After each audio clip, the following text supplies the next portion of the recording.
Hello guys, তোমাদের কি খবর? তো আজকে আমি ডিমের কারি রান্না করেছি, যে বেশি মাখু মাখু হবে সেই টাইপের, বেশি ঝোল হবে না সেই টাইপের ডিমের কারি রান্না করেছি। ডিমটা আগে থেকে একটু সেদ্ধ করে নিয়েছি, তারপর মশলাটা আমি ভালোভাবে চুলার উপর দিয়ে নাড়াচাড়া করছিলাম, যাতে টমেটোগুলো ভালোভাবে সেদ্ধ হয়ে একটু গাঢ় টাইপের একটা ইস আসে, যেটা খেতে বেশি ভালো লাগে। তো দেখছি বেশি হয়ে গেছে, তারপর সব ডিমগুলো আমি এক এক করে ছেড়ে দেবো।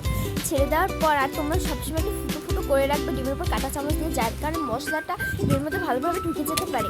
তো এটা করার পর তারপর খুলতে দিয়ে ভালোভাবে নাড়িয়ে চাড়িয়ে নেবো, যাতে মশলাটা ডিমের ভিতরে ঢুকে যায়। তো দেখতে পাচ্ছ মশলা সবভাবে ঢুকে যাওয়ার পরে তারপর আমি কিছুক্ষণের জন্য এই ডিমটা ঢেকে রাখবো। তাছাড়া ঢেকে রেখেছি, তো উঠিয়ে সার্ভ করেছি। তো দেখতে পাচ্ছি এটা খুবই সুন্দর, এটা খেতে অসাধারণ। গরম ভাতের সাথে এটা খেয়ে দেখবে। আর সবসময় তোমার টমেটোটা বেশি দেওয়ার ট্রাই করবে, কারণ টমেটো বেশি দিলে এটা খেতে একটু বেশি মজা লাগে। তো এইভাবে আমার ডিমের কারিটা শেষ হয়েছে। তো এরপর আমি আরও একটা জিনিস শিখেছি, বেগুন ভাজা। তোমরা সবাই বেগুন ভাজা বানাতে পারো, তো এটা শেখানোর কিছু নেই। তো প্রথমে আমি বেগুনের উপর লবণ দিয়েছি, মরিচের গুঁড়ো, হলুদের গুঁড়ো দিয়ে তেল গরম হলে সব বেগুনগুলো এক এক করে ছেড়ে দিয়ে ভালোভাবে ভেজে নেবো। এপাশ ওপাশ করে